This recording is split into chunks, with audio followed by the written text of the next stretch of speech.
If you're familiar with my channel, you know that last year I reviewed and talked about an early Nicholas Galitzine movie, High Strung, about a ballet dancer and a violinist who fall in love and set to revolutionize the dancers' performing arts school. There was also a violin battle. At the end of that video, I mentioned there was a sequel and I'd probably look at it someday. Today is that day. It's time for High Strung Free Dance or New York Academy Free Dance if you watch the version that I did. It has nothing to do with the Dance Academy from the first one or the Performing Arts Academy from the first one. It just probably has that title for consistency in those markets. But as with the first one, there are two protagonists, a dancer and a musician. Our dancer is Barlo, who is extremely gifted, but just isn't getting noticed. Every audition she goes to, she fails. But she's very optimistic and she knows that her chance is just right around the corner. I can come with you tomorrow. Thank you, Lewis. I'm gonna get this one. You wait and see. She's also our kind of connection to the first movie in that she is the daughter of Jane Seymour's character. Jane Seymour played an instructor at the aforementioned performing arts school in the first one, and where Barlo is her daughter, she is that kind of thread between the two. She only appears in a few scenes, Jane Seymour does, but she is there. So Barlo auditions for Free Dance, a new Broadway show that is just made up of dancing and music. I don't think that's a thing, but in this universe it is, so we'll just go along with it. The show is being directed and choreographed by Xander Rains, whose whole personality is being a stereotypical, egotistical jerk. So just to cause a little bit of tension, Barlo is cut in the first round, and she has these newfound friends that think maybe Xander was wrong. So she changes her outfit, tries again, but almost immediately he realizes that she's not supposed to be there, and he confronts her about it. What's going on? Number 100. I already cut you, didn't I? The answer's yes. So why are you going again? I didn't think that you saw me. You missed a turn. I don't need to see it again. I can do the turn. I'm a really good turner. Fine. Last group again. Naturally, of course, because of plot, Xander ends up liking her in more ways than one and casts her in the show. Our musician character is Charlie, a down on his luck, works as a delivery driver for a bakery to pay the bills pianist. Early on in the movie, during a delivery, he makes friends with a client who used to be a professional pianist as well, but has become a recluse and stopped playing due to her age. Would you like to play it for me? I can't. Why not? My hands grew old. I'm sorry. They have a really cute relationship, and over the course of their interactions, she teaches him more about piano, things that he never knew, like how to do a prepared piano, which is where the strings inside are altered in some way, which then comes into effect into the story later on. As for him reaching his goals, it happens when Xander, who is taking Barlo home after the audition, they hit him with the car accidentally as he's going into a sub gig as a pianist for this 1930s speakeasy bar. He thinks he's okay. I'm sure he has a concussion, but Barlo and Xander take him to the show, and then he does his thing. Now, as they get rehearsing for the show in question, for Xander's show, the musicians quit early on because Xander's an ass, and Charlie takes a page out of Barlo's book and tries to make things happen in his own way. He brings food from the bakery where he works and shows Xander what he can do with a piano. Naturally, because plot, Xander hires him. Now, there's another factor in this show, another kind of plot line that's kind of casually mentioned throughout, but doesn't really become prominent until later. The show is being rehearsed, but it's without its star. So they are going through moves, they're coming up with compositions, but the person who's supposed to be at the forefront isn't there. The star is apparently a pop star named Kayla, who just seems to not be working this into her schedule, seems to have excuses for things, but we don't really see a lot of this. It's just kind of like, well, we'll just do this without her until she gets here. Eventually, though, this becomes a thing they can't ignore anymore, and Kayla is dropped. and Xander wants to cast Barlo in her place. Can you carry the whole thing? Carry it? I don't understand. Kayla passed. I want you to dance the lead. What? Well, can you handle it? Yes. Yes. I thought Robbie wanted a name. Yeah, he did, but I managed to talk him into you.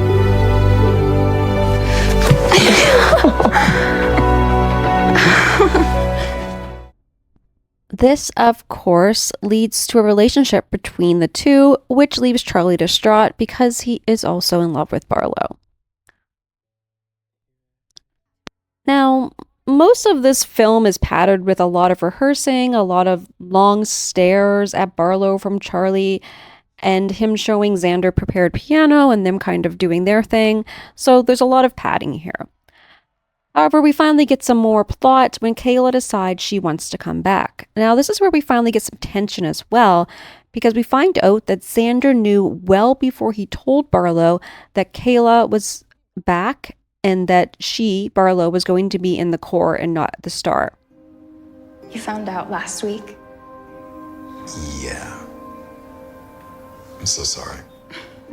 Don't worry about it. Listen, Xander doesn't mean to be insensitive. He's just so insanely gifted that when he's creating, there's no room left in his brain for anything else.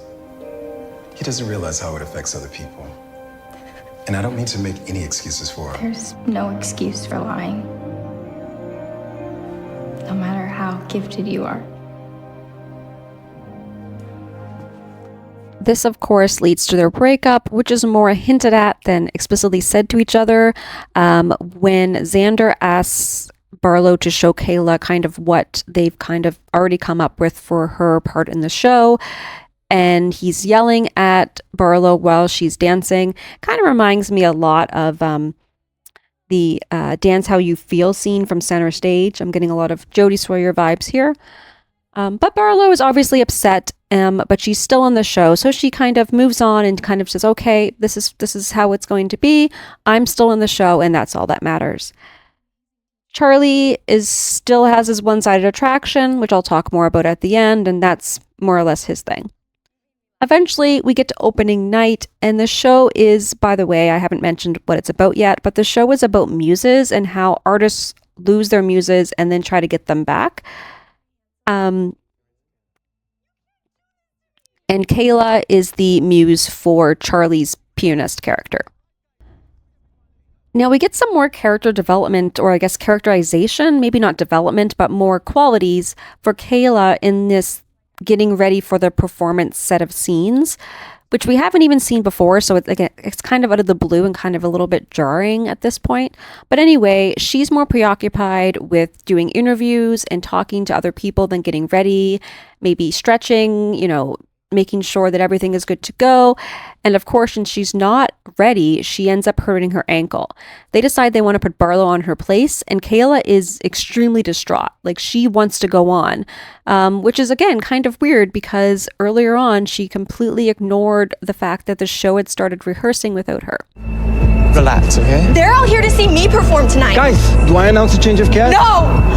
I'm dancing! What do? Do I dance my part in the core? The understudy's already in place for you. Stop, okay? I'm calling it.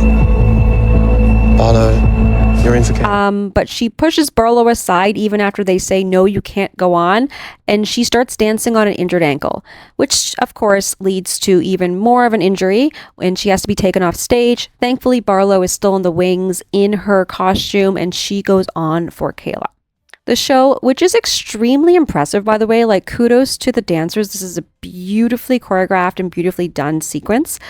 The show happens and everyone does their parts amazingly. And in a moment of emotion towards the end, or at the end, Barlo and Charlie kiss while Xander stands in awe of what he has created. The show, not Barlo and Charlie. And that's the end of High Strung Free Dance. I wouldn't say High Strung Free Dance is bad. Like, it's enjoyable. It's enough that I've watched it through a couple times and I can sit through the whole thing. But to me, it's just nothing stands out about it. It just seems very generic and bland, I guess. And again, I've watched it, but there's nothing that's really memorable. At least the first one had a violin battle. And there's all these other things that kind of seem just to be there as plot devices and really should have or could have been kind of been layered on earlier in the film. The first thing is with Kayla. So the conflict with Kayla at the end where she hurts her ankle and then just seems really attached to the show kind of seemed a little out of the blue, a little left field. Like, where did this come from? Why are we giving her these characteristics now that she never seemed to have before when she completely ignored the show? And we only bring this character in 2/3 of the way through the movie. So, she's not really considered a nemesis or someone who's against Barlo for, performing for her while she was not there. She seems to be very okay with Barlo earlier on. So there's nothing there. And then for her to do all this and to be like, no, this is my show. This is my show. It's just, wait, you didn't care before. Why is this here? And I know why it's there. It's there to cause Barlo conflict. It's there for us to worry that Barlo is not going to be able to perform at all because she, had given up her position in the corps in order to take Kayla's position on stage. So that's what we're supposed to be worried about. That's the tension we're supposed to have. But it seems weird because we had nothing like that earlier on. Like, Kayla wasn't even really a character. The second thing is this one-sided thing with Charlie and Barlo. We're supposed to be rooting for them, but they're not a couple. They're not even a maybe they will be a couple. Usually when there's a love triangle, as this movie is trying to make happen, there's some romantic tension between the third person there, right? It's kind of a, oh, I may like this guy, but I'm with someone else, so I can't really act on those feelings type of thing. Again, looking at you, center stage. But there's nothing like that here. The way Barlo acts with Charlie is that he's her friend. Nothing more. She doesn't look at him longingly. She doesn't kind of see him in a romantic way and then blush and then turn her head. There's none of that. She only really sees him as a friend. So that kind of seems really pushed on you as an audience member when it's not there. And they could have just added a few things in there with Barlo to kind of, suggest that maybe she likes him, but it's not. So then at the end, when they kiss, you wonder, is Barlo just caught up in the moment, or is she finally realizing that Charlie's the one? But we don't really find anything out about that, and more on that part in a second. Because I want to talk a little bit about something else in the ending. I just feel the ending is really abrupt. Like, you have Barlo and Charlie kiss, and then we have Xander, and that's it. Like, it just seems really abrupt. And I'm like, okay, there should be another scene here. There should be something to show us a little bit of the aftermath. Not so much that we have to see people talking and leaving the theater, but I want to know more about, did Barlo have an epiphany and she now is in love with Charlie? What is this? Is Xander okay? What is going on? There's nothing there really. And it's just kind of, making us wonder. And that's fine. Movies can do that. You can do what you want with your ending. But if you're going to push a romance on us that's not really there, you better give me something at the end that kind of suggests that I maybe overlooked it, because you don't. You just have Xander being in awe of himself, basically. So the movie is bland, and there is some forced conflict, and there's a romance that isn't even a romance. But there are some positives, at least from my point of view. I will say it again, that I love the relationship between the older pianist and Charlie. It's really super cute, and she really comes out of her shell because she feels embarrassed that she can't play the piano anymore. And he shows her, that love of the instrument that she lost when she lost the use of her hands. And he even gets her playing again at the end because she's listening to the performance, either over the radio or maybe they have something set up over the phone that she's able to hear it. But she listens to the performance and she decides to start playing again, or play as well as she can. And it's just a really sweet moment. So I really love their relationship. I also love the dancing in this. Again, the dancing in this is amazing.